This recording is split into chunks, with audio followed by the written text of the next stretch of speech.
Bueno, buenas tardes, ¿me escuchan bien? Eh, Buenísimo. Bueno, bienvenidas y bienvenidos a todos en esta tarde de primavera. Eh, bueno, les cuento para los que no me conocen, soy Adriana Otero, dirijo la especialización en innovación de ciudades turísticas. eh, esta actividad que comenzamos ahora, en un ratito, es la primera actividad académica abierta para todo público de la especialización. A propósito de esto, quería comentarles que esta es una carrera que ha sido, buenas tardes, perdón, codirige la carrera la doctora María Daniela Rodríguez, que también está con nosotros, y también nos están acompañando las coordinadoras de la carrera, eh, Carolina Molins y Gabriela Dupem. Y bueno, entiendo que acá tenemos presentes algunos de los profesores. Les quería comentar que esta especialización que ha sido aprobada por CONIAU va a comenzar el año que viene. Y a propósito de una charla con nuestros estudiantes, nuestros primeros preinscriptos, nos dieron esta idea de darle vida a la carrera a través de, bueno, en principio esta charla y bueno, algunas otras actividades que vamos a ir teniendo hasta fin de año, hasta diciembre, momento en el cual se va a cerrar la preinscripción o la inscripción de la carrera. Bueno, para los que no tienen información respecto a ella, solamente comentarles que la carrera va a tener una modalidad presencial de tipo virtual sincrónico, que significa más o menos lo mismo que esto que estamos haciendo ahora, nada más que con, bueno, una carga horaria más intensa, ¿no? Eh, bueno, eh, pensamos que en esta Semana del Turismo y a propósito de esto, de querer compartir tiempos que nos vayan conociendo, les pedimos a algunos de nuestros profesores y le agradecemos al doctor Rodrigo González, que dirige uno de los centros de investigación de nuestra facultad, el CEPLADES, que bueno, que hoy nos ofrezca esta charla en el marco, bueno, de la Semana del Turismo y de la propia carrera. Bueno, el nombre de la charla, ustedes lo han visto, es Navegar las áreas movedizas, un necesario cambio de mirada en la innovación de los destinos postturísticos. Obviamente, el tema atraviesa los ejes conceptuales de la carrera. Y bueno, sin más, le voy a dar lugar a Rodrigo e invitarlos a tener, digamos, los micrófonos cerrados y vayan anotando las preguntas que se le van ocurriendo. Y al final de la charla, bueno, abrimos un poco un tema de debate o discusión que compartiremos. Bueno, Rodrigo, adelante. Gracias, ¿se me escucha bien? Álvaro. Sí, bueno, genial. Segundo.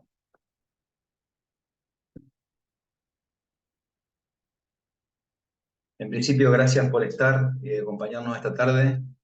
Eh, Gracias Adriana, gracias Daniela de la facultad. Es como un honor, ¿no? Poder dar esta charla y, y que sea la primera actividad académica de la especialización. Pensamos que la carrera, una vez aprobada, empieza a vivir de alguna manera por sí sola y no es solamente dar, no va a ser solamente dar los módulos y cada una de las asignaturas, de las materias, sino también proponemos con esto tender un puente de diálogo, de discusión y también de hacer sobre los temas que creemos que pueden ser vertebradores de la carrera.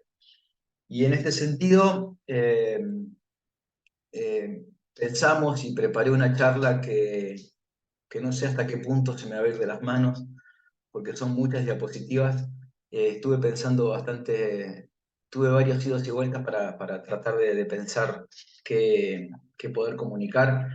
y decidí trazar un mapa de ruta, una suerte de lo que, de un estado del arte, al menos nuestro, o desde este lado, de lo que hemos venido trabajando respecto de innovación con destinos turísticos, con destinos posturísticos, con destinos emergentes, desde hace ya muchos años, ¿no? Lo que yo les quiero contar ahora, sin pretensión de ser exhaustivo, es eso, es una mirada que es sincrónica y también diacrónica, que intenta dar cuenta de reflexiones sobre pensar y hacer innovación, ¿sí? Nati, vos me vas a ayudar, ya puedo compartir.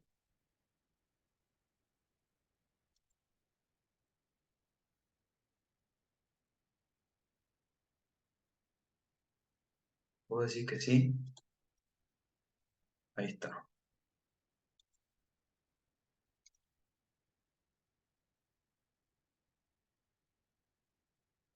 Ustedes me dicen si se ve mejor así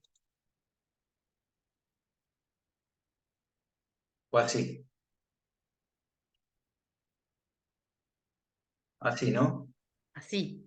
Sí, así, la Ok. segunda opción. Ahí está. Bueno, ahí vamos. Más o menos pensé en una hora. No sé, no sé para dónde iremos. Ojalá que lo pueda cumplir.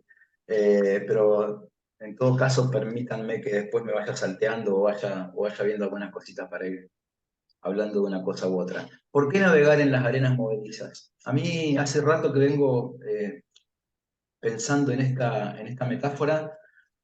Algunos dicen que no les gusta porque les da un poco de encierro, otros dicen que no la terminan de entender, otros dicen que está buena porque tiene que ver con la realidad difícil que atravesó el turismo y de la que está saliendo, ¿no? Desde este y otros foros venimos hablando de los cambios que viene sintiendo y experimentando el campo del turismo, que sacuden hasta su naturaleza ontológica, ¿no es cierto? Hasta su razón de ser, hasta su ser, hasta su cuestión ontológica y existencial. Y por supuesto que también están en discusión y en tensión las miradas epistemológicas para abordar transdisciplinariamente el campo. En el medio, la innovación, que es un eje vertebrador, como ustedes se imaginarán, de esta especialización, y junto con la competitividad, una de las palabras como más vilipendiadas, ¿no? de la teoría económica, que nos lleva a pensar muchas veces de qué hablamos cuando hablamos de innovación. Pero eso, atravesando un escenario de post-turismo, de hibridación turístico-residencial, que ha puesto patas para arriba el campo del turismo como lo aprendimos y también como lo venimos enseñando. Yo quiero hablar hoy intentaré que estos primeros dos puntos iniciales sean rápidos, pero no podemos hablar de las arenas movedizas que significa innovar hoy en día si no tenemos al mismo tiempo un escenario un poco más concreto respecto de los cambios, ¿no? De los escenarios que estamos transitando y de los cambios que estamos viviendo. Entonces, déjenme un poquito compartir esto que muchas veces hablo con colegas, con compañeros, incluso lo hablamos con estudiantes, respecto de cómo cambió el mapa del turismo a nivel global. Sin dudas, la crisis del turismo fue una crisis global. eh, lo decíamos hace 3 años y lo venimos repitiendo desde entonces, el turismo fue uno de los sectores que más rápidamente se inmovilizó y lo vaticinábamos, y creo que no nos faltó razón de pensar que también iba a ser uno de los que más lentamente se iba a recuperar, ¿no? Entonces ahí hay dos fotos, hay dos instantáneas de lo que representaba el turismo en el 2019, en el pre-COVID, y lo que pasó después, ¿sí? En términos, y solamente para tomar una región, en términos de América Latina, el turismo tenía una contribución del 8,1% al total del Producto Bruto Interno de los países, ¿sí? Y significaba un aporte globalmente del 8% en los países de América Latina y América del Sur al empleo turístico. Eso tuvo un descenso del 41,1% y del 23,4%. Una crisis como creo el turismo no había observado ni vivido desde los inicios digamos, como disciplina, cuando empezó a dar cuenta de lo que pasaba con el turismo masivo y de sol y playa en el litoral mediterráneo allá por finales de los 50 y principios de los 60. Entonces, los que tenemos que enseñar y aprender turismo hoy estamos en esas arenas movedizas de la cual estamos todavía saliendo. Vamos a ver que estamos saliendo un poco, ¿sí? Ahí hay dos balances que yo les quiero mostrar y compartir como para hablar de ese contexto. Por un lado, la balanza de pagos justito antes de que empiece la pandemia, donde veíamos que todavía el emisivo tenía una preponderancia muy fuerte sobre el turismo receptivo, y a septiembre de 2021 los números son como patéticos, sobre todo de turismo receptivo. Y eso lo quiero puntualizar porque lo que estamos viviendo ahora es, como pocas veces en los últimos 35 años, un lindo periodo todavía breve de auge del turismo receptivo. Que eso va a impactar, ya está impactando. Preparando esta charla un poco pude tener esa conclusión, digamos, eh, los aumentos de plazas del turismo interno, de alguna manera, del turismo en el país, no están tan motorizados por el turismo interno como sí, de acuerdo a la encuesta de ocupación hotelera y a la encuesta de turismo internacional, como sí a partir de un incipiente, reciente, pero muy notorio incremento del turismo receptivo internacional en todo el país. Estos son los últimos datos de la encuesta de turismo internacional de julio de este año, donde ahí aparece un dato que a mí me impactó, porque, bueno, como docente de las cátedras de Economía del Turismo y de formulación de proyectos, vamos viendo regularmente lo que va tirando los resultados de la encuesta de turismo internacional. Y después de muchísimo tiempo, vemos que el turismo receptivo, de acuerdo a datos de julio de este año, ha superado en la balanza turística al turismo emisivo, ¿sí? Eh, Ustedes lo saben, desde que existen estadísticas más o menos confiables y sistemáticas, el turismo presenta un problema para la macroeconomía del país por cuanto aporta a la balanza comercial un notorio desbalance. La balanza turística es negativa, con excepción de algunos pequeños puntos en algunos años durante los últimos 30 a 35 años. Y acá se ve, ¿no? Este dato también sacado del último informe. Este informe fue publicado por el INDEC hace 13 días. Eh, Fíjense cómo se deja ver muy claramente la pandemia, pero también me interesa ver cómo lentamente el escenario del turismo internacional se va acomodando a las tendencias y a las fluctuaciones cíclicas que veníamos teniendo, al menos en esta serie, desde julio del 2016. ¿Sí?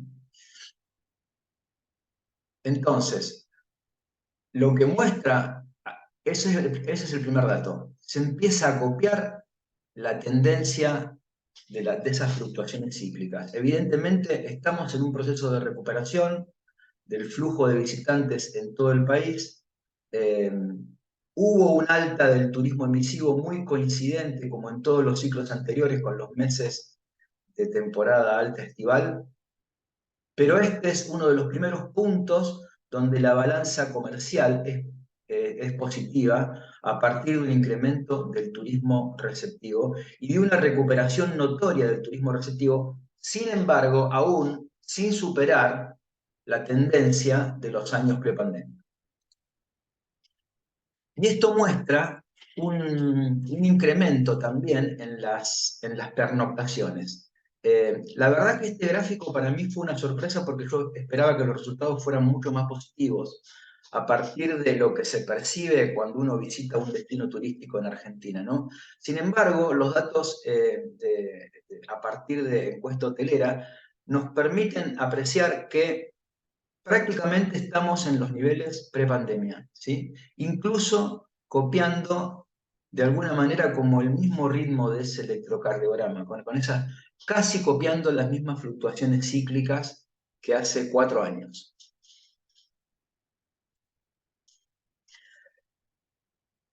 En términos de números, entonces, una cuestión que para mí resultó un espaldarazo fue que estamos volviendo a esos niveles anteriores, ¿sí?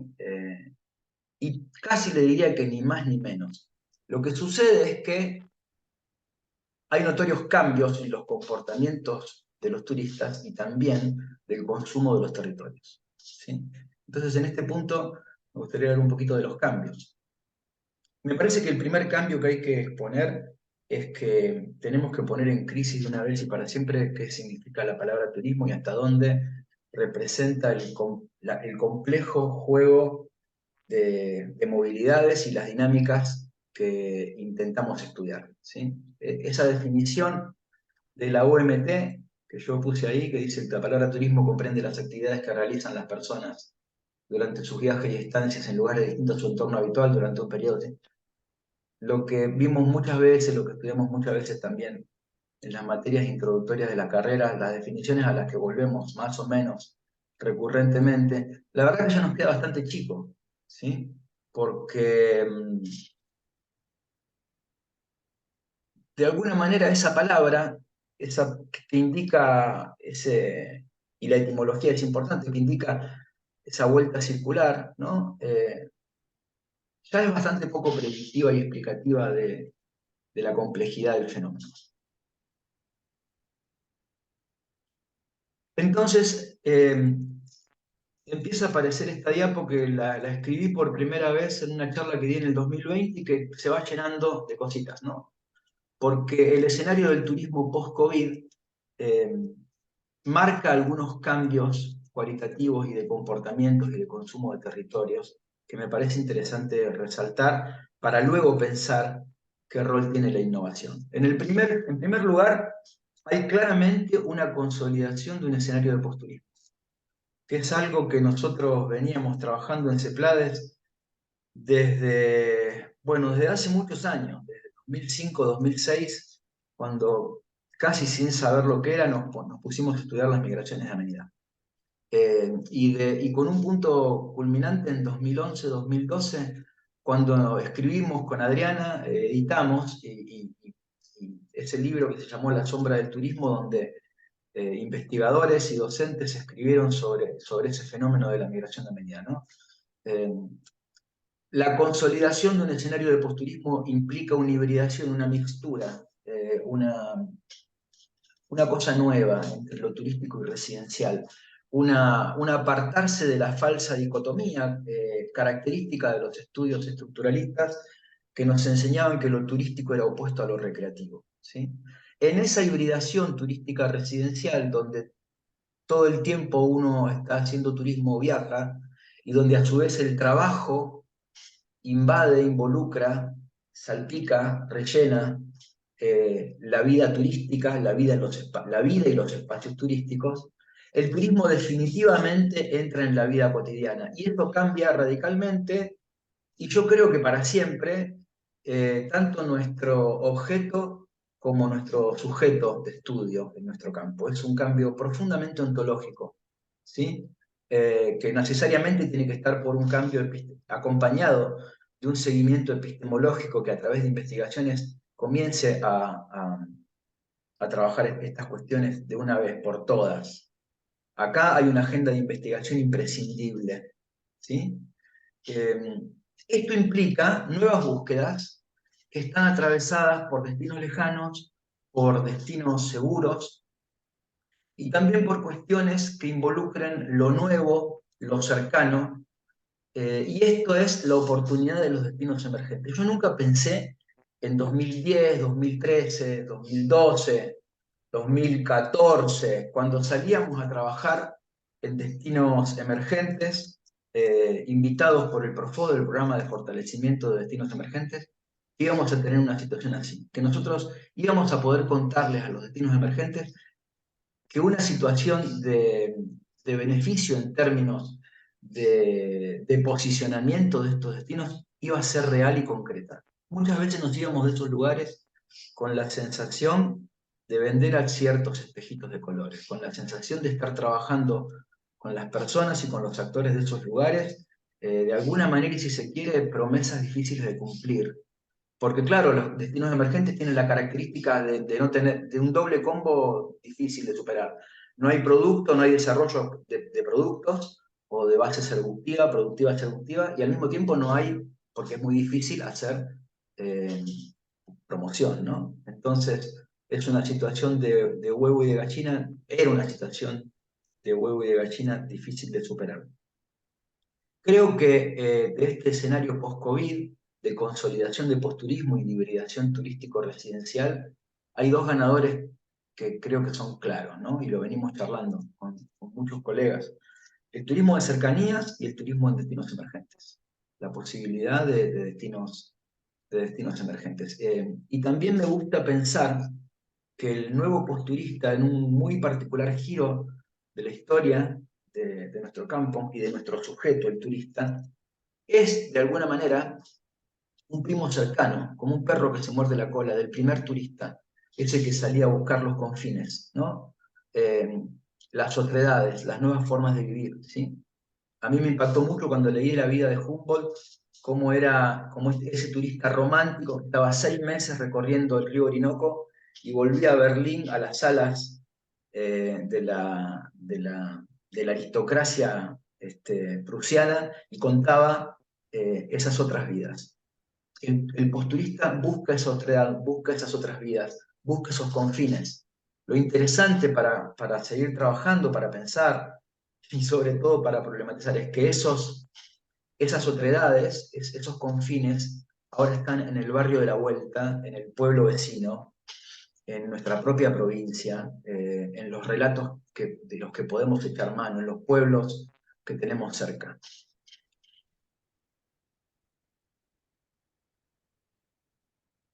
Entonces, claramente pasamos de esa teoría bulloniana que aprendíamos en la facultad, de un espacio turístico discontinuo, a los territorios posturísticos, o sea, a un espacio turístico continuo, ¿sí?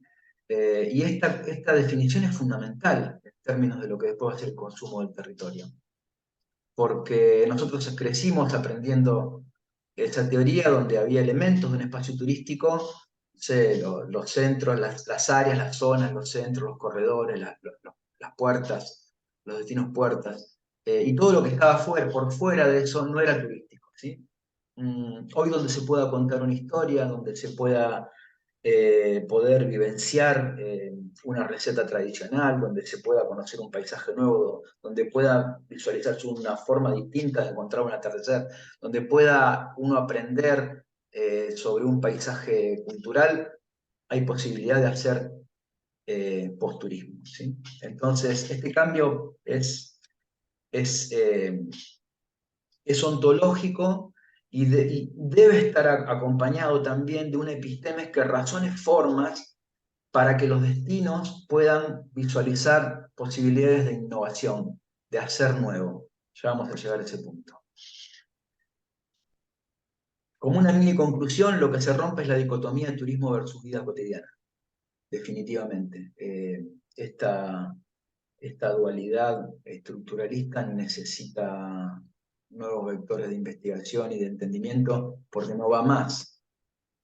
Y quiero traer acá, como en cada charla que hablo de esto, a la tesis de Matías Gallardo, que se llama, justo fue la rindió antes de la pandemia, el turismo entra en casa, fenómenos emergentes del turismo en la vida cotidiana, trabajando su lugar, el Valle Medio, concretamente Choel, Matías decía que pensar entonces el mundo cotidiano versus el mundo turístico como una dicotomía, y yo le agrego como una falsa dicotomía eh, disociada, como plantea la teoría tradicional del turismo, dejaría de incorporar la invitación a pensar nuevos esquemas de relaciones e influencias de uno y otro mundo. Esto, por supuesto, es agenda de investigación, pero también es agenda de formación y de investigación adentro de esta especialización. Me imagino, no puedo dejar de imaginarme lindos trabajos finales de la especialización abordando este fenómeno en cada uno de estos lugares.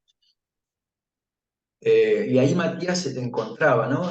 Categorías emergentes en esta hibridación, en este ensamblaje entre la vida cotidiana y el turismo. La riqueza de lo cotidiano, traído de Foucault, los quiebres en la dicotomía turismo-vida cotidiana, recreación, como decía recién, las prácticas y los comportamientos turísticos en esa vida cotidiana, la vida turística que invade la vida cotidiana, los escenarios siempre intervenidos de modo turístico y la modificación en el diseño de los hábitats cotidianos. Ese es el escenario. A partir de acá, me interesa pensar lo que creo que como un trabajo inductivo he hecho en los últimos 15 años. Y lo presenté por primera vez hace casi 6 en la ruta del Pehuen. Yo le llamo la base estratégica de la innovación turística. Y acá hay elementos que tienen que ver con la formación de base del turismólogo, pero que, como vamos a ver en un ratito, como hacer innovación significa pensar y hacer distinto, hay muchas cosas en nuestro hacer que tienen que ver y que son decisivamente formas de hacer innovación y que no nos damos cuenta. Como la carta robada del cuento de Edgar Allan Poe, que está ahí con la resolución del crimen y que no podemos identificarla porque la vemos todos los días, ¿no? En este esquema ad hoc, sin pretensión en absoluto de exhaustividad, la base estratégica de la innovación turística para empresas y para destinos, en este contexto de turismo de cercanías y de turismo de destinos en destinos emergentes, tiene que ver con repensar a escala local los roles del destino y las experiencias integradas en corredores o en regiones. Primer lugar. Segundo lugar, algo que venimos trabajando en proyectos hace un montón de tiempo. Me perdonan los que me han escuchado un montón de veces hablando de esto. Definición de mercado de referencia. La base estratégica que aportó la mina hace 25 años para poder pensar estratégicamente destinos y emprendimientos a partir de necesidades insatisfechas que puedan dirigirse. Y recién ahí, experiencias memorables como forma de pasar del servicio a la experiencia. En nuestra mirada, la redefinición y trabajar comunitariamente los roles del destino y poder a partir de eso definir mercados de referencia, identifica oportunidades. ¿Para qué está un destino? ¿Sí? ¿Cuántos pasajeros, cuántos visitantes tenemos que lograr que dejen de escapársenos de las manos como cuando uno intenta atrapar el agua de un río, ¿no? De pensar roles de destinos y definir mercados define oportunidad, ¿sí? Pero en ese continuum ad hoc, pensar experiencias memorables otorga diferenciación, valor y posicionamiento. Es un pensamiento, digamos, es una construcción, no es un pensamiento, es una construcción inductiva porque está hecha a partir del trabajo con emprendedores y con destinos emergentes. Por tanto, no tiene rol de exhaustividad, pero es hasta donde hemos llegado en esto y me parece que permite ordenar el hacer innovador. La primera cuestión que creo que hay que trabajar son los roles de destino, ¿sí? Voy a tratar de pasar un poco rápido esto, así después llego a la parte de innovación de productos, que creo que es la que más puede interesar, o la que más tiene que ver con el título. Pero a mí me parece que esto es un sustrato fundamental para que crezca la planta, ¿no? Pensar los roles de destino significa concebir al espacio turístico o entender al espacio turístico como un espacio antes que concebido, percibido y vivido. Ahí volvemos a las tríadas de Lefebvre sobre el espacio concebido, percibido y vivido. Y lo que yo les pongo ahí es lo que se trabajó como base del Plan Federal Estratégico de Turismo Sustentable de Argentina, que miró para todo el país y sobre una clara base burroniana del espacio turístico, el mapa de oportunidades en un mapa turístico de todo el país. Lo que siempre hacemos con esto es proponer hacer un zoom sobre esas regiones. Y vamos a ver que enormes porciones del territorio, pero también muchísimo potencial del patrimonio cultural, natural, material e inmaterial, del patrimonio identitario, quedan afuera.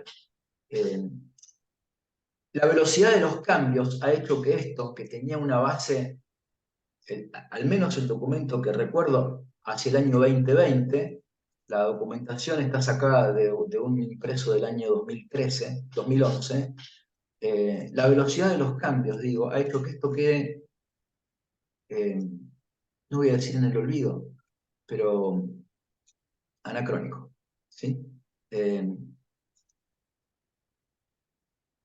Pensar los roles del destino significa concebirlos como oportunidad ganada o perdida, pero también y al mismo tiempo como una construcción social y participativa. Entonces, deberíamos ver qué espacio turístico se concibió. El Lefebvre habla del espacio concebido como ese producido, pensado por las élites, ¿no? Y abordándolo localmente, qué espacios turísticos podemos repensar a partir de roles y experiencias en nuestros territorios ahora posturísticos, ¿sí? La invitación es hacer un zoom y la invitación es volver a introducción al turismo, a pensar los roles de destino.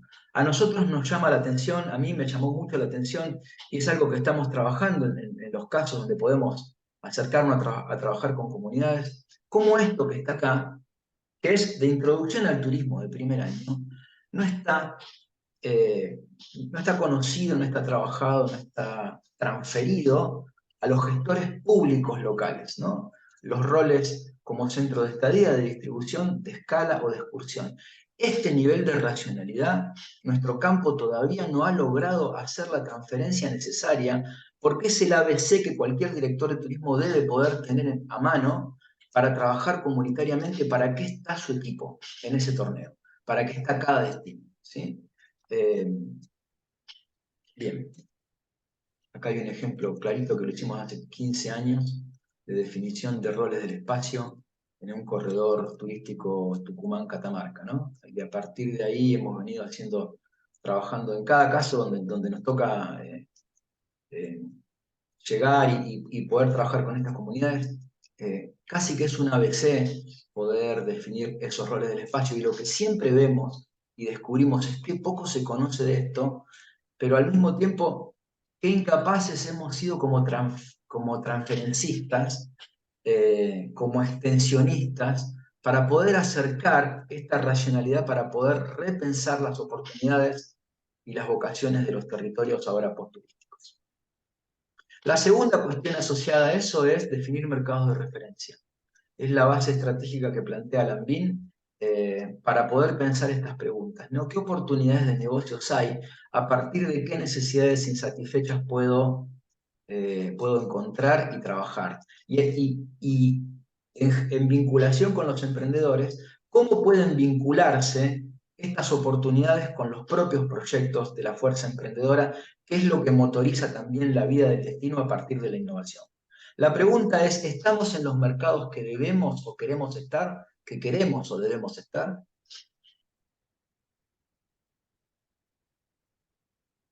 Y la base es Lambín, otra vez, ¿no? La base es Lambín, que usamos para el punto de partida de cada uno de nuestros proyectos de inversión, pero que también y fundamentalmente hemos venido aplicando cuando trabajamos en destinos. ¿Sí? Sobre esto no me voy a detener, yo lo quiero puntualizar, muchos de ustedes ya lo conocen. Los que quieran saber más, capítulo 6 del libro de Lambín o capítulo 3 de nuestro libro de formulación de proyectos, que están súper bien explicados. ¿Cuándo lo trabajamos por primera vez en detalle? Bueno, lo trabajamos un poquito antes, pero este caso nos flasheó, ¿no? La definición del mercado de referencia para un destino turístico, las ovejas. Cuando fuimos a trabajar ahí entre 2010 y 2012, la directora de turismo de las ovejas nos decía que solamente estaban en el mercado de conocer y descansar. Y descubrimos que estaban en una cantidad de mercados actuales y potenciales a partir de las necesidades de base que satisfacían. Turismo, el mercado del turismo, el producto mercado, ese es el concepto de turismo y manifestaciones, de manifestaciones religiosas, de actividades religiosas.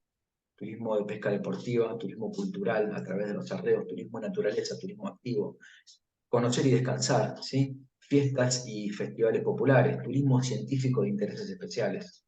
Y después, a partir de ahí, empieza una linda lista de productos, mercados potenciales. ABC de un gestor público entonces, y deuda pendiente para seguir haciendo transferencia en destinos, y por ende innovación, que significa ser distinto, repensar comunitariamente y redefinir los roles de destinos y poder pensar conjuntamente mercados de referencia.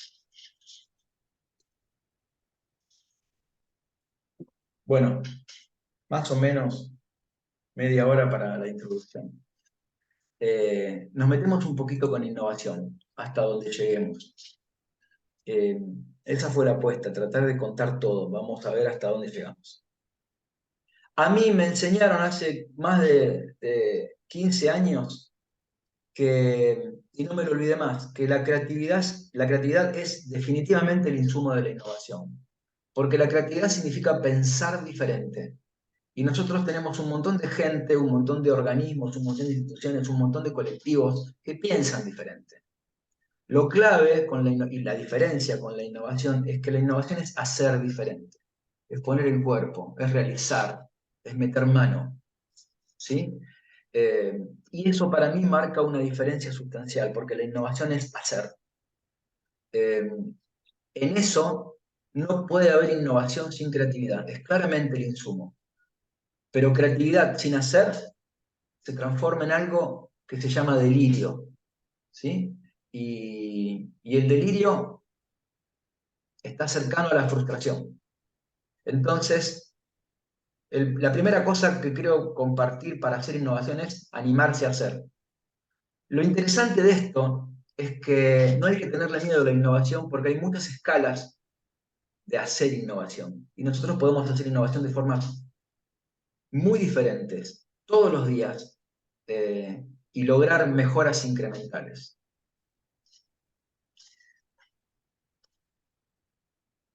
Siempre me gusta ir a la etimología, ¿no? Y la etimología de la palabra innovación cuenta justamente eso. Viene de innovatio, ¿no? El significado de acción de innovar. Y viene de la raíz latina innovare, que significa cambiar o alterar las cosas introduciendo novedades. Fíjese, el prefijo in, que significa estar en, novus, nuevo, más el sufijo sion, que es acción y efecto. ¿Sí? La etimología no falla. Cuando quieran ser innovadores, guárdense esta diapo etimológica para ayudarse a que hacer algo nuevo es hacer innovación. Por eso hay un par de acuerdos iniciales, que para mí también son sustanciales. La innovación como cambio, como acción, pero también como cambio. Y asociado a eso, la innovación sustancialmente como la forma de romper rutinas pasadas. Vivimos apegados a rutinas sin poder ponerlas en tensión y cuestionamiento. Y la mayor parte de las veces,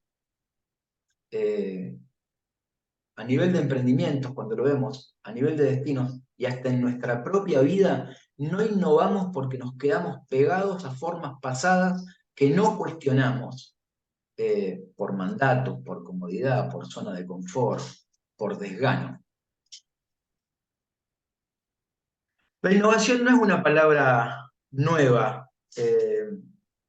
Schumpeter la toma como el concepto vertebrador para revisar la teoría económica clásica de Adam Smith y David Ricardo.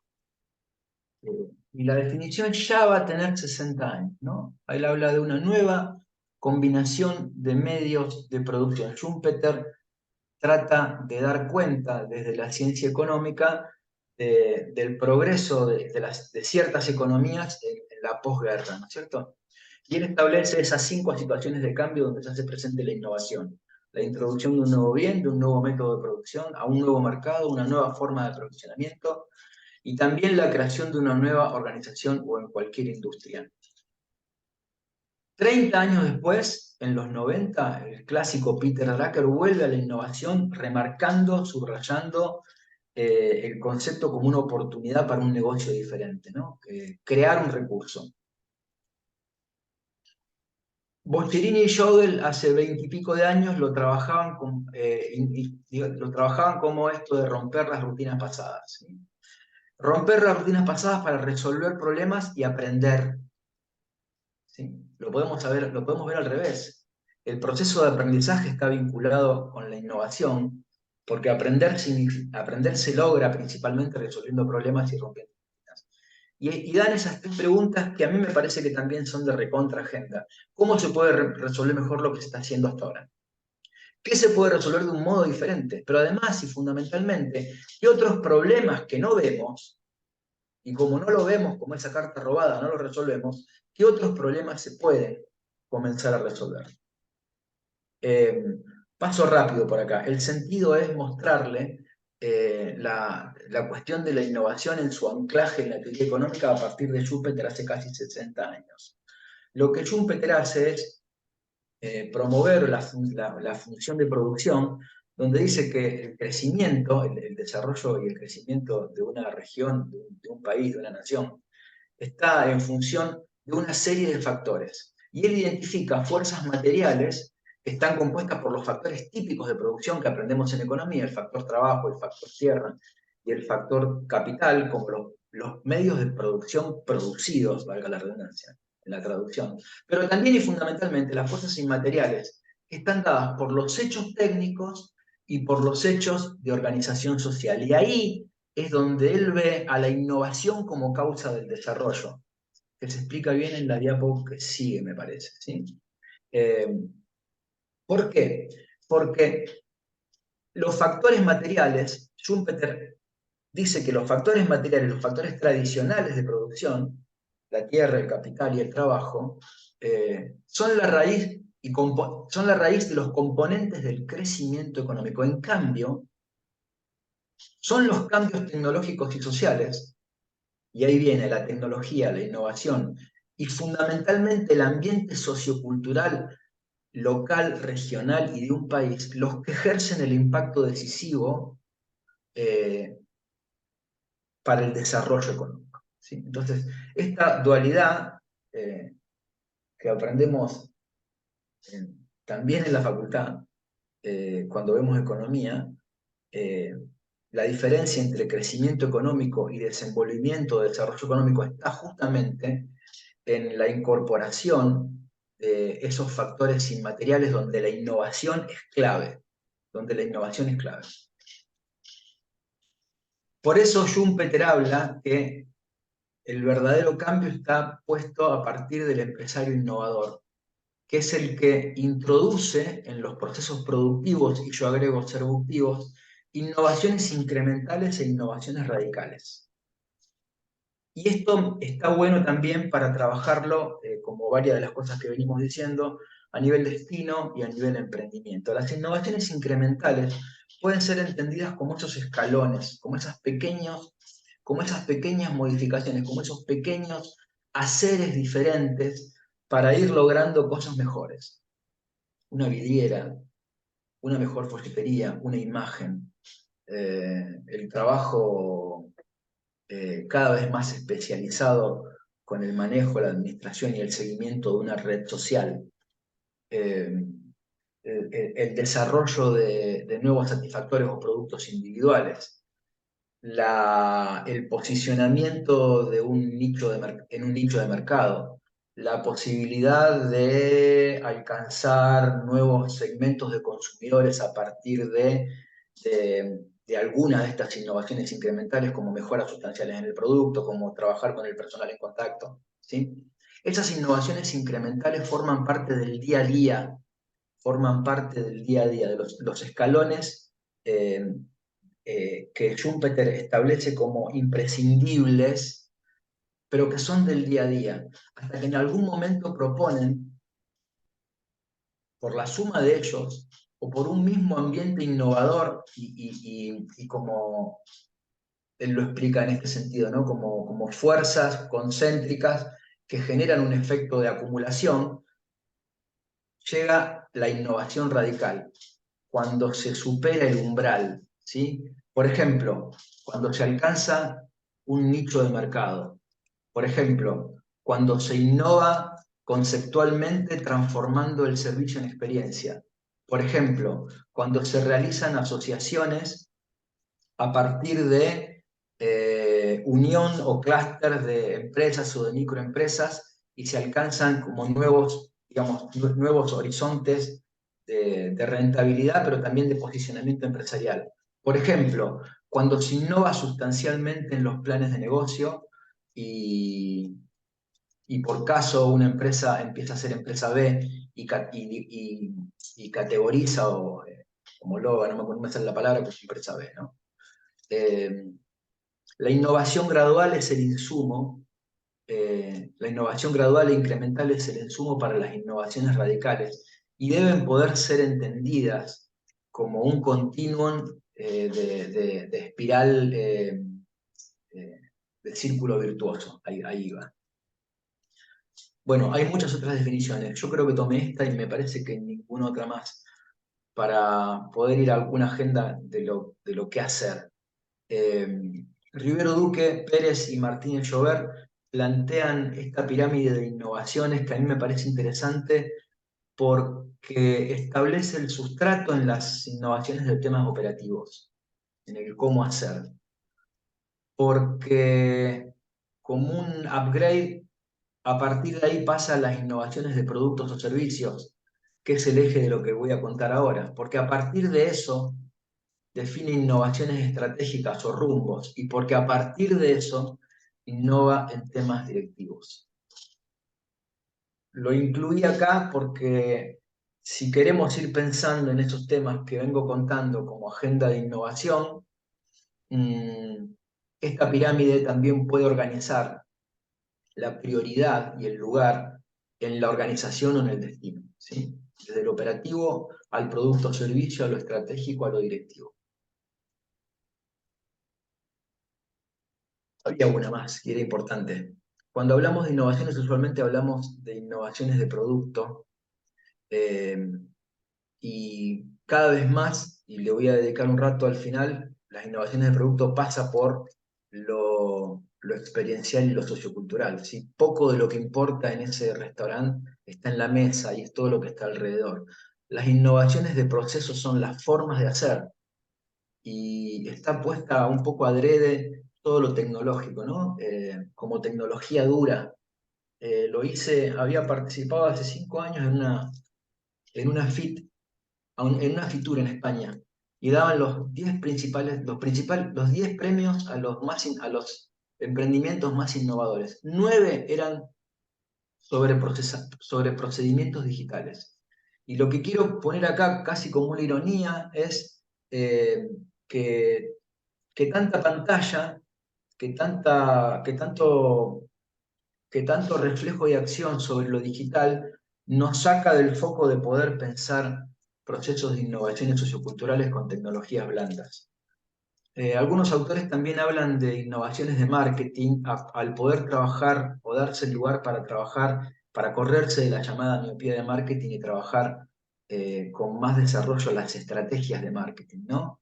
Nosotros tenemos como ejemplo la utilidad que dan las estrategias de cobertura de los mercados de referencia también, pero son importantes la estrategia competitiva, la estrategia de posicionamiento, por supuesto la estrategia genérica de desarrollo.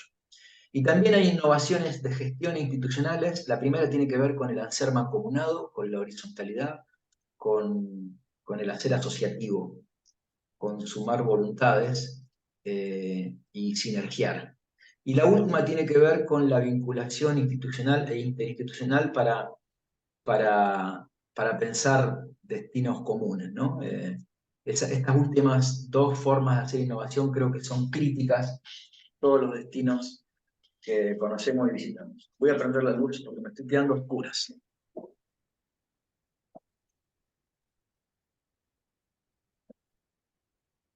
¿Voy muy rápido? Sí.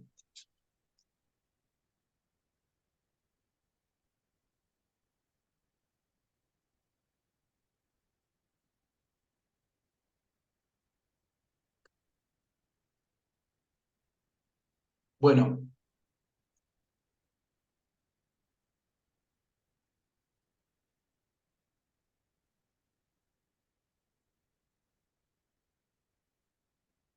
se me fue la anterior.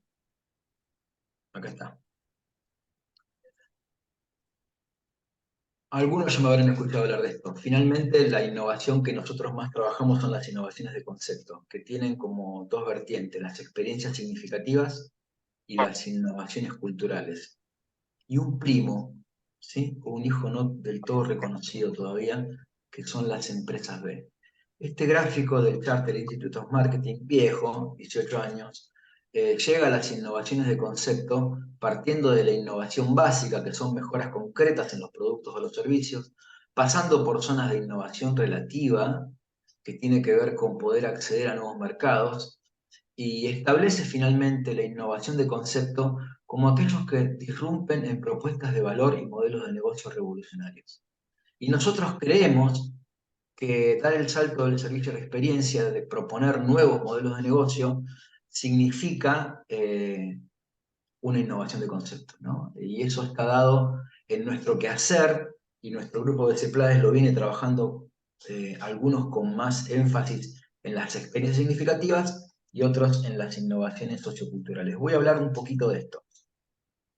Pero antes, me parece que hablar de las experiencias significa poder trabajar algunas otras cositas, ¿no? Siempre me queda en el tintero esto que ahora en esta charla me voy a sacar el gusto de poder hablar de esto, ¿no? Siempre pasamos directamente a la experiencia y estamos convencidos de que hay mucho para hacer y antes de meterse incluso a un proceso de ese salto del servicio a la experiencia. Son 3 o 4 cosas. La primera es el valor de los productos aumentados. El concepto de producto aumentado que viene de Kotler, ¿no? Nosotros lo usamos en proyectos para una vez que definimos las líneas de productos, luego decimos, bueno, ok, ¿cómo es la estructura de este proceso de producción del servicio? ¿Cuáles son los productos esenciales, esperados, aumentados y potenciales? Y lo aumentado, a diferencia del producto esperado, es lo que el cliente, el turista, el participante no espera y aparece. Y siempre es visto como un mimo, como una atención, como un estoy pensando en vos, ¿sí? Eh, Tiene una verdad ya consolidada, ya hablada, que es que la experiencia se puede pensar como una resultante, como una resta entre lo que se espera, ¿sí? Y lo que se experiencia, lo que se vive. La satisfacción es la experiencia, perdón, la expectativa menos la experiencia. Entonces, los productos aumentados están dados por aquello que aparece sin que el turista lo espere, y por eso son importantes en la satisfacción. Ejemplos de acá y de allá: un restaurante en Merlo que finaliza, un restaurante de montaña de Merlo que finaliza el recorrido que te hacen hacer en un lugar donde podés llevarte souvenirs, ¿sí? El final del recorrido en Parque Xcaret, que es lisa y llanamente un parque de hamacas, porque la gente llega muerta de cansancio a ese peñasco que está sobre el mar, y es un guiño para decir, bueno, hace mucho calor, hace 10 horas que está jugando, ven y descansa un rato, ¿no? Nadie lo espera, y aparece. Un hotel, una cadena de hotel que recibe a los turistas que en el check-in anuncian que están por motivos de celebración, con corazones de flores. Pero también una cosa que me gustó, que lo vi, ya lo he visto en varios aeropuertos, pero esta fue la primera vez que lo vi, me gustó mucho, que es cómo Barajas, el aeropuerto internacional de Madrid, trabaja con los tiempos muertos de los pasajeros, proponiéndole cosas que pasan en los destinos donde van los vuelos de cada una de las terminales, ¿sí? Eh, Me pareció una forma interesante de trabajar esa cuestión del producto aumentado. Eh, lo interesante es que los productos aumentados están al alcance de la mano, ¿sí? Y muchas veces no cuestan nada, y son guiños de atención hacia los clientes. Esta es la recepción que nos dieron en un Airbnb de Edimburgo, que nos esperaban con una botella que tenía una cinta tape con una onda retro, una cosita que decía elixir de vida, cómanme unas gomitas, y una guía hecha por los dueños del establecimiento, impresa en impresora, pero con letra cursiva, donde los lugares para comer, tomar, mirar, hacer y repetir. ¿sí? Y cuando fuimos a preguntar por el Wi-Fi, en el mismo tono estaba colgado de la, del ropero de la habitación. Y con eso me terminó ganando como producto aumentado. No lo esperaba. Y apareció. Los productos aumentados. Lo segundo, para trabajar en muchos destinos, ¿no? Esto lo habla bastante John Urry, habla de lo exótico y lo auténtico. La verdadera experiencia, la mejor experiencia, es la que puede combinar dosis de exotismo, lo que no tengo en mi vida cotidiana. Hablábamos de la hibridación de vida cotidiana y de búsquedas de otredades, ¿no es cierto? Por eso va a haber cosas de aquí y de allá. Lo exótico y lo auténtico significa lo que es raro para mi visual de todos los días, para mi vida de todos los días, para mi vida de trabajo, pero que al mismo tiempo me estoy dando cuenta que es de verdad, que es auténtico, ¿no? Yo ahí puse 3 fotos de la India porque hay destinos que por sí solos son todo el tiempo exóticos y auténticos. Pero la verdad es que no hace falta ir a la India. Las fotos están puestas para llamar la atención, pero no hace falta ir a la India para encontrar en muchos de nuestros destinos lo exótico y lo auténtico. Muchas veces, ¿dónde está eso? En el poder de los relatos, en las historias, en las formas de contar, ¿sí? En las formas de mostrar otras vidas que también son muy reales. Casa Aranda, en Málaga, una churrería malagueña. Se encargaron de decirnos que era muy distinto al churro madrileño por la confección, por el aireado, por el tiempo de cocción y por el gusto y por la textura. Entonces, podías sentarte a tomar o llevarte en el takeaway. Cuando ese hombre me vio que yo estaba filmando, me invitó, me hizo pasar y me hizo ver todo ese proceso de producción y me contó que él hacía 20 años que trabajaba ahí, cómo lo hacía. Difícilmente alguna vez puedo olvidarme de... A lo mejor me olvido del churro que comí sentado, pero no me voy a olvidar de cuando José me hizo entrar a la cocina de Casa Aranda y me hizo... Lo que me faltó fue hacerlo con él, ¿no? Pero me hizo participar de ese momento. Porque lo exótico y lo auténtico logra el eje verdadero de la experiencia, que es transformar, elevar, correr en tiempo y en espacio, crear una burbuja en otro tiempo y en otro espacio, y por ende hacerse memorable a partir de eso. No es nuevo esto. Esto de lo exótico y lo auténtico está trabajado desde hace mucho por 2 autores. McCannell habla en el 79, hace más de 40 años, de la autenticidad escenificada. La autenticidad significada tiene que ver con los valores patrimoniales, reales, verdaderos, sobre los que pueden contarse historias, ¿sí? Sobre los que puede proponerse una cierta escenificación, pero donde el patrimonio ese, cultural, donde esa autenticidad está ahí y puede ser vista. Ahora no me acuerdo el nombre de ese lugar, pero es un cabo que está muy cerca de Vigo, sobre el Océano Atlántico, y ahí hay una población, hay ruinas arqueológicas de una población de más de 8.000 años. Por otro lado, Cohen, y casi 10 años después, en el 88, habla de la autenticidad emergente. La autenticidad emergente es aquello que, si bien está basado a partir de algún elemento del patrimonio o una historia, está completamente modificado, ¿sí? Pero así todo eh, ofrece la posibilidad de contar ese cuento y de construir la experiencia, ¿sí? Puse cosas muy disímiles, puse el Via Christi de Junín de los Andes y puse una foto de cuando mi hijo era chiquito y pudo encontrarse con Mister Increíble, que yo les aseguro que era el verdadero Mister Increíble, ¿no? Entonces, en lo primero lo real está ahí, es tangible y es escenificado, y en lo emergente casi que se difumina, que se teatraliza, pero también sirve para contar una historia. ¿Cómo poder manejar desde la planificación de las experiencias a nivel destino y también de las intervenciones con los guías de sitios, eh, este continuum entre lo escenificado y lo emergente? Bueno, acá como otra agenda de gestión y de indagación, ¿no? Me parece que también en muchos de nuestros destinos estos conceptos que son viejos hay que trabajarlos y poder ponerlos y poder poner en tensión lo que pasa en muchos de estos destinos a partir de estas dos posibles situaciones. Esta es bastante nueva, es de Perito Moreno, punto de entrada a la región noroeste de la provincia de Santa Cruz. Y a mí me encantó cuando vi la foto, porque yo, cuando vi la foto de este museo, que es un museo de sitio sobre las cuevas de las manos, me fui a la pared que estaba al fondo y dije, esto es al mismo tiempo un producto aumentado, es lo exótico y lo auténtico, y al mismo tiempo también acá se pone en tensión la autenticidad escenificada y la autenticidad emergente, ¿no? Me parece que son gradientes de construcción, de experiencias, eh, que, que muchos de nosotros tenemos muy a mano para trabajar con nuestros destinos y con nuestros emprendimientos.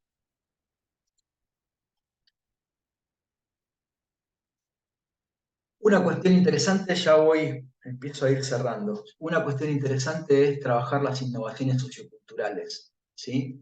Que son formas de encontrar, estamos hablando de parte de lo mismo, son formas de encontrar en el acervo cultural productivo, de resolver las vidas de las comunidades con las que trabajamos, formas de encontrar en ese patrimonio material e inmaterial, en ese patrimonio cultural identitario, formas de trabajar vectores de atracción para el post-turista. En esto de salgo a descubrir nuevas vidas. ¿Sí?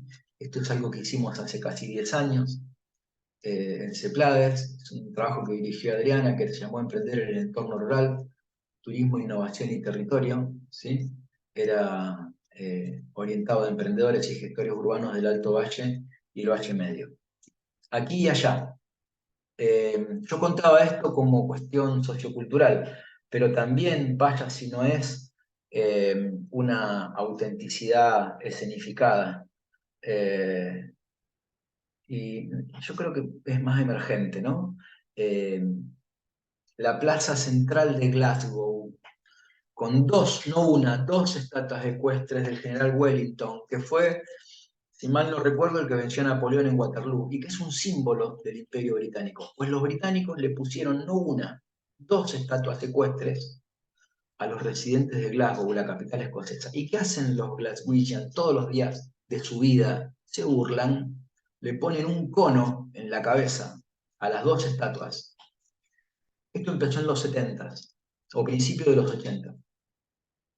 Se prohibió, se intentó, se metió presa a la gente, se largaron edictos, se largaron comunicados. No lograron hacerlo, hasta que un día lo aceptaron. No solo lo aceptaron, sino que se transformó en un patrimonio cultural inmaterial, ¿sí? Que terminó siendo el moto y, y la imagen, hasta la imagen de marca de Glasgow, que tiene una historia muy interesante porque muestra el humor sarcástico de los residentes de Glasgow y de su resistencia pacífica, sarcástica, sardónica ante el poder del imperio. Un gran ejemplo de innovación sociocultural, pero también de exótico y auténtico, porque los turistas que conocen esto, además esto está muy cerca de la estación central de trenes, la Plaza Central, el primer lugar que van a visitar y a sacar la foto es este. De vuelta, autenticidad escenificada y autenticidad emergente, ¿no? Autenticidad emergente, el festejo del año Nuevo chino, la mayor parte de los que están ahí no son chinos, en la Plaza del Sol, en Madrid, pero autenticidad, por otro lado, escenificada, el viaje al pasado todo el tiempo que significan los barrios de Chueca y Malasaña, donde ir por esos bares es irse a 120, 140 años atrás. ¿Qué podemos trabajar en nuestros destinos para revalorizar y trabajar de manera comunitaria eh, elementos patrimoniales identitarios y transformarlos en experiencias a partir de de estos exotismos, a partir de estas teatralizaciones? ¿Sí? Siempre le sacaba foto a este pub porque me encantaba, porque yo decía, este es el verdadero pub irlandés, ¿sí? Eh, Me parece una autenticidad claramente escenificada. Era un pub irlandés y seguramente tiene esas pinturas o ese logo desde hace muchos años. Sin embargo, sirve para poder realizar y a partir de ello contar experiencias. A ver a dónde puedo ir ahora. Bueno, me quedan 5 minutos. Les quiero contar otra forma de poder que trabajamos, de poder vincular elementos patrimoniales identitarios para, para definir conceptos y experiencias en entornos cercanos, ¿no? Esto es algo de lo que hicimos en Varadero y en Zárate, en el corredor Paraná Inferior, hace ya como 8 años. Esto lo aprendí de nuestro amigo Carlos Fernández Balboa, ¿sí? Eh, que trabajaba el concepto de los elementos patrimoniales con valores identitarios, y nosotros le pedimos permiso y le agregamos una segunda columna para transformar o intentar transformar en talleres participativos esos elementos patrimoniales con valor identitario en conceptos y experiencias significativas de estos dos destinos, ¿sí? ¿Qué significa el concepto? Bueno, en nuestro entender todavía es el nombre englobador de la experiencia integral que se propone, ¿no? Eh, Algunos para destacar ahí, la colonia suiza de Varadero como elemento patrimonial con valor identitario, y como concepto las historias de los colonos suizos en las barrancas de Paraná, 4 siglos a orillas del Varadero, el elemento identitario río y pesca, pesca en las lechiguanas, los caprichos del río, pero tal vez el más lindo lo pudimos trabajar comunitariamente en el siguiente destino, que fue Zárate. Ahí había tres elementos muy fuertes. Por un lado el puente, por otro lado todo lo que pasaba en la isla, y por otro lado la historia con el tango y el folclore, ¿sí? Nos enteramos que por los hermanos Expósito era una capital del tango, de hecho se hace un festival nacional de tango. Pero por la inmigración, por la fuerte inmigración entrerriana, también es un lugar de folclore, ¿sí? Eh, la comunidad identificó claramente y sin problemas son los elementos patrimoniales con valores identitarios. Pero después ellos mismos le pusieron nombre a las experiencias y surgieron 2 o 3 cosas geniales. Fíjense, el puente, el icónico puente sobre el Paraná, ellos le pusieron como concepto experiencial el abrazo largo del Paraná inferior, haciendo un juego de palabras con Zárate brazo largo, intentando incluir en eso al complejo mundo de experiencias, sobre todo de turismo en la naturaleza, y de turismo activo y de turismo de pesca deportiva que se realizaba en el vasto terreno que es el territorio de las islas. Pero el más lindo fue el que trabajaron con el tango y el folclore, porque está el balcón de los Expósitos, o al menos eso hacen creer. Entonces, una experiencia en Zárate ahora es el balcón de los Expósitos, historias de Naranjo en Flor a partir bueno, del tango tan conocido, ¿no? Eh, Con eso termino. Esto que era el punto donde siempre desarrollábamos lo experiencial, hoy lo voy a contar solamente a partir de las dimensiones experienciales y como agenda de innovación, ¿sí? Eh, ya la cuestión del posturismo nos implica que no podamos eh, seguir pensando más en servicios, que cuando un cliente paga por un servicio, en realidad compra un intangible, pero cuando paga por una experiencia, por lo que de verdad paga es por vivir experiencias memorables y únicas. Y la buena o la comprometedora noticia es que cada vez más los clientes buscan, reservan y pagan para vivir experiencias únicas. Esto difumina bastante otras categorías, yo agrego estructuralistas, que, que aprendimos y enseñamos. Se va difuminando el concepto del atractivo turístico, como lo entendimos. Y también se va difuminando el concepto de la actividad en el atractivo turístico.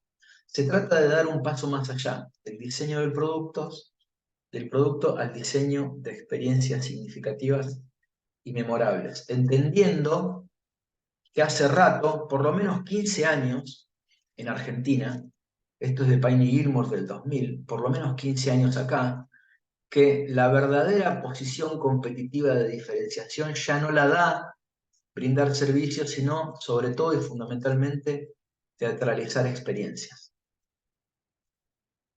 Por esto, ¿no? Porque cuando un individuo compra un servicio, paga para el intangible, la cama y descansar, el agua caliente para que el mate esté, las calorías de una comida en invierno, el traslado de una excursión. Pero cuando compra una experiencia, para lo que en realidad se paga, se reserva, se mira, se busca, se reserva, se paga, se comenta, se vuelve, es para disfrutar una serie de sucesos memorables. Debería subrayar lo que está al final ahí, ¿sí? Que se montan con el fin de involucrarlo personalmente. Hace rato que en el país está esto, ¿no? Solamente sentí Tucumán. Y solamente los que conocen la Feria de Simoca no tienen duda que es la Feria de Simoca. Pero sirve, vale la pena, digamos, es excluyente no conocerlo. Sentí Tucumán, vení y descubrí el valor de lo ambiguo, ¿no? ¿Podemos entender que un río en Paraguay sea tan cristalino? Hacé un zoom, vení, aventurate a nuevas experiencias, lo mejor de Paraguay. Muy cerquita, acá. Ya hace un tiempo de esto. Las bodegas antes hacían los recorridos, una actividad, ¿sí? Ahora todo eso pasó a tener nombre de actividad experiencial, unida por una experiencia o concepto englobadora. Paseo Malbec por el viñedo, recorrido Malbec a través de todo el proceso de elaboración, degustación directa de tanques, almuerzos por pasos maridados en Malbec. No es ni recorrido, no es ni degustación, no es almuerzo o cena, aunque es todo eso. Pero es experiencia Malbec en el Día Mundial del Malbec.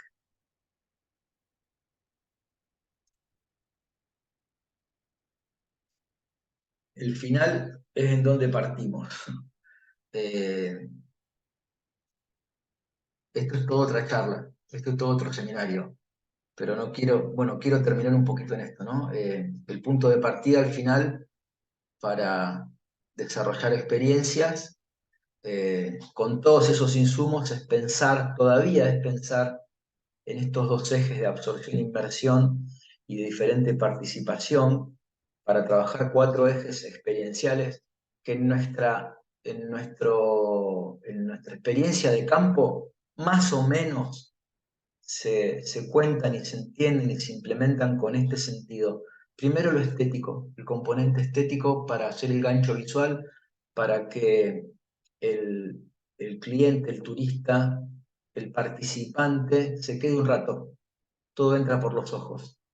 Después el componente escapista, hacer que la gente haga, eh, que la gente, el componente estético, ¿no? El componente estético. Lo estético no es lo lindo, lo estético es lo que llama la atención, lo que cuenta el cuento, lo que referencia la historia, lo que te hace un guiño visual, ¿sí? El referente estético. La proliferación, el contar historias, el dar bienvenidas, la tematización, la simpleza, lo oculto, son todos ganchos visuales, lo estético. Una vez allí, que la gente haga, que le meta el cuerpo. Meterle el cuerpo significa meterle el cuerpo, todos los sentidos posibles. Probar, oler, sentir, quemarse, tocar, caerse, ensuciarse, escuchar, llorar, invitarlos a hacer para hacerlos partícipes activos de la experiencia. El dominio escapista significa hacer, porque haciendo se aprende, ¿sí? Ella es Ada, es una persona que trabajó con nosotros en algunos viajes que hicimos a Iberá, y estábamos visitando a esta artesana en Espartillo, y Ada descubrió que la artesana hilaba en uso y ella no había hilado nunca en uso. Y le pidió que le enseñe y Ada se olvidó de la entrevista, se olvidó del trabajo y se sumergió en su burbuja de aprender o de hilar en uso por primera vez en su vida. Todos los componentes de la experiencia están acá, porque eso es estético, es escapista, le pone el cuerpo, es educativo fundamentalmente y es entretenido. Ponerle el cuerpo a la experiencia, ser tortuga por un rato, nadar con delfines, ¿sí? Y finalmente el último aspecto es el aspecto educativo. Me tengo que llevar siempre los turistas quieren llevarse algo en lo que están trabajando, ¿sí? En lo que están visitando. El componente educativo, aprender. De la otredad me llevo la experiencia de vida eh, y poder contarlo, ¿sí? De la otredad me llevo al aprendizaje. Y en ese sentido, voy a saltar muchas diapos, en ese sentido, a mí me interesa, y con esto termino, me interesa lo que trabajó el manual de diseño de experiencias turísticas de Cernatur, basado en el libro de Payne Gilmore, en las 4 dimensiones de las experiencias, eh, que plantean esto que es tan fuerte en todas las experiencias, ¿no? El relato, ¿no? Y plantean los elementos claves de una experiencia turística como los momentos en la curva de intensidad del drama que hay que contar en una experiencia, ¿no?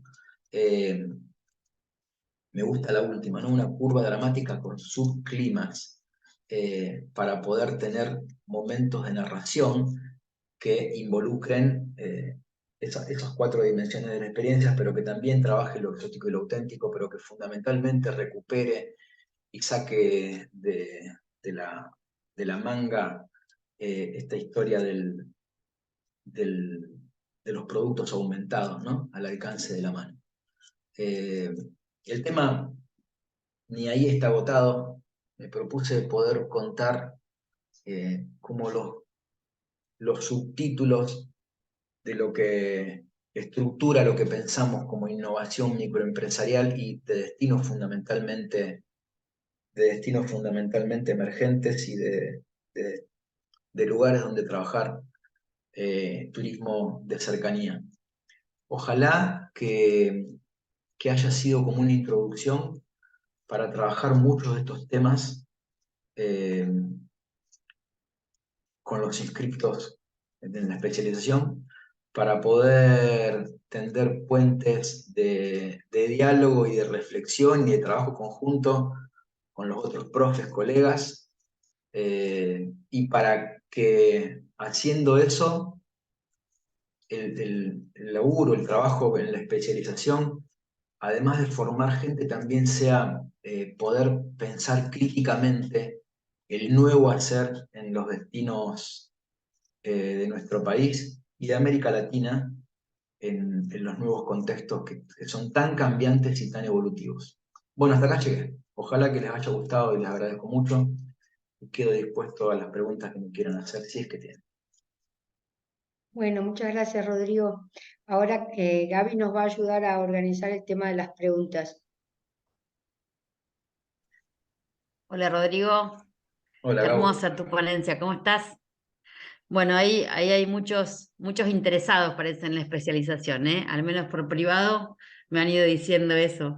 Bien. A todos los que les interese por ahí hacer alguna consulta, pueden o habilitamos micrófono o pueden ir escribiendo las preguntas en el chat y las podemos ir leyendo para que Rodrigo las conteste. Por ahora son todos aplausos, Rodrigo. ¿Dónde están? Las ves en el chat, ahí está Gabriel de La Plata, gracias Gabriel por Hola, Gabriel, participar. querido, ¿cómo estás? Qué bueno que estés acá. Felicitaciones por la iniciativa, muy interesante Rodrigo. Tenemos también estudiantes de la Tecnicatura de Ruta del Pehuen, ahí veo varios estudiantes, Enzo. ¿Alguna Ojalá que les sirva consulta? para definir los proyectos a ellos. Así es.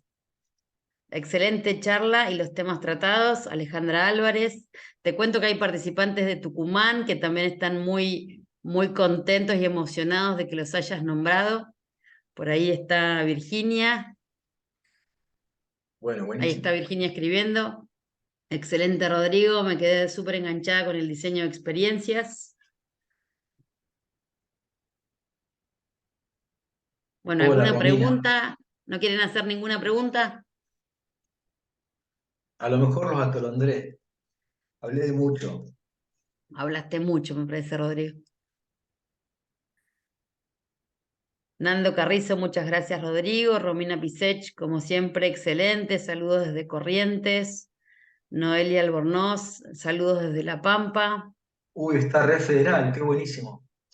Está muy federal, sí. Gracias, Dani. Ahí leíste a Dani, sí. Sí, sí, sí, María tremendo. Soledad Ramírez, hola, profe, súper interesante. Sandra Cardoso, graduada de la facultad también, siempre muy claro, Rodrigo. Bueno, no sean tímidos si hagan alguna pregunta. Desde La Rioja, muy interesante la temática. Desde Córdoba, ahí está Ailén Mereta. Saludos a todos, excelente charla. Bueno, Bueno, a lo súper mejor la federal. forma va a ser inscribirse en la especialización y ahí van a tener todas las preguntas. Uy, los antiguos. Hola, Matías.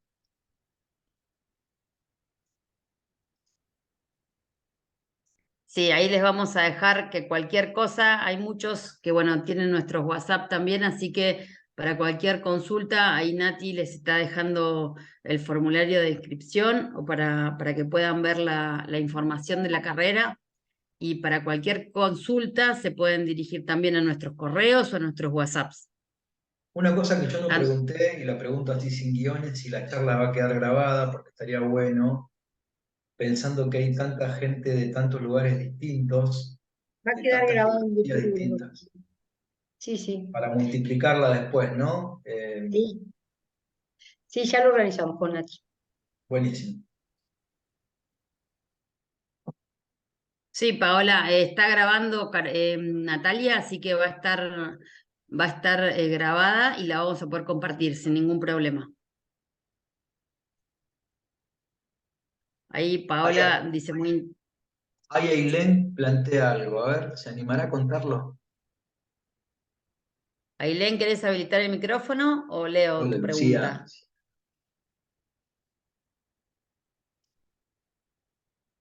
Qué Leo. bueno que estés, Lucía.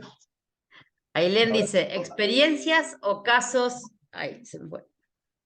acá la veo. Experiencias o casos de innovación en turismo como respuesta a problemáticas ambientales, como por ejemplo contaminación en espejos de agua.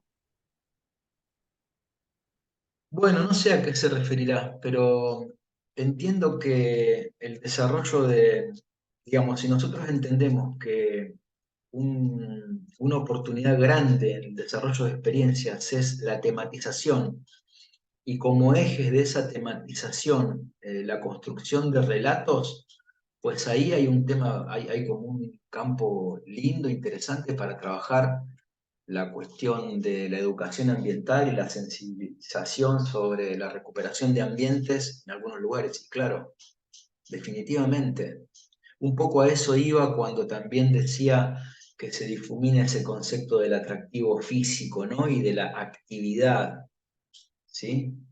Eh, Puedo darte un ejemplo ahí que yo se lo compartí a Ilem, que es justamente una innovación sociocultural, un caso en, por ejemplo, Pucón, Chile, que un poco cambiando el relato, la cuestión sociocultural en relación a no contaminemos el lago Villarrica, bueno, hubo un grupo en la ciudad de Villarrica que empezó a trabajar una embarcación que era energía solar y que de alguna manera trabajaba en la no para evitarla, limpiaba el lago, por decirlo de alguna manera, ¿no?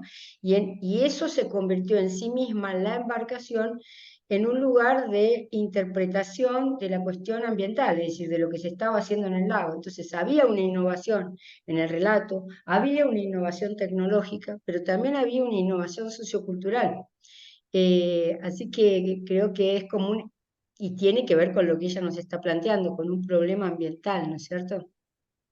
Sí, y también va en el sentido de lo que me pasó cuando preparaba esto, que dejan de ser estas categorías de innovación y estas formas de hacer innovación, dejan de ser compartimentos estancos. O sea, las innovaciones socioculturales y las experiencias incluyen productos aumentados, valores agregados, exotismo y autenticidad, autenticidad escenificada, ¿se entiende? Dimensiones experienciales. Ujú.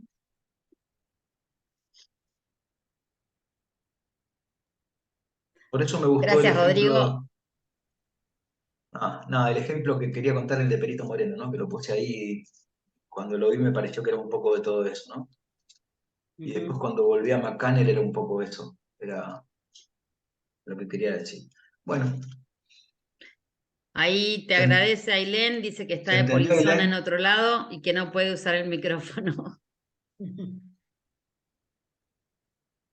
¿Alguna otra reflexión que quieran compartir? Buenísimo. Ahí está Caro Marsari que te dice muchas gracias. Excelente, Rodrigo. Un decálogo. Lucas, Lucas querido, Huerta, gracias, Rodrigo. bueno, muchas gracias por el tiempo y el espacio. También gracias a los profes, colegas que estuvieron por acompañar y a la dirección y a la codirección por darme el espacio y a CEPLADES, a mí y a CEPLADES para que podamos hacerlo. Sí, muchas gracias. Gracias, Bueno, Rodrigo. gracias a Gracias. todos por estar. Gracias. Bueno, les pedimos a todos, Nati, que hacemos una fotito, que habiliten un ratito la cámara y hacemos una foto grupal, ¿te parece? No Dale. perdiste las mañas. Gaby No tiene pierdo hambre, las mañas, comienza. ¿viste? Rodrigo, si podés dejar de compartir un ratito la pantalla y Sí, ahí sacamos perdón. una. Ahí está. Mm. Si pueden habilitar las cámaras un ratito. Ahí está Lucía con la troupe. Hola, Lu. Otra más y ya listo. Muchas gracias a todos por participar. Que tengan una linda tarde. Que tengan una Chaucito. linda tarde. Muchas gracias. Chao, muchas gracias por todo. Bueno, hasta luego. Gracias, Rodrigo, Gracias. gracias a todos. Chao, chao Nati, Hasta chao, luego. chao, chao Rodrigo, Chao, chao, muchas chao. gracias. Chao, muchas gracias. Chao, chao. Chao, muchas gracias. Chao, Cuca. Chao, chao, chao, hermosa.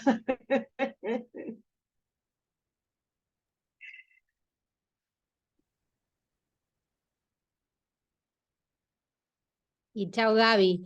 Ah, muy bien, Mírala. Soledad, me iba a poner celosa No, si no, no, no, ¿eh? no, estaba buscándote, estaba buscándote. Un placer verla. Chao, Sole. Hola, Fernando, querido.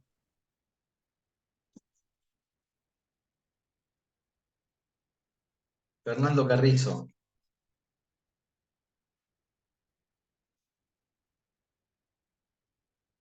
Bueno, Gabo, muchas gracias por todo.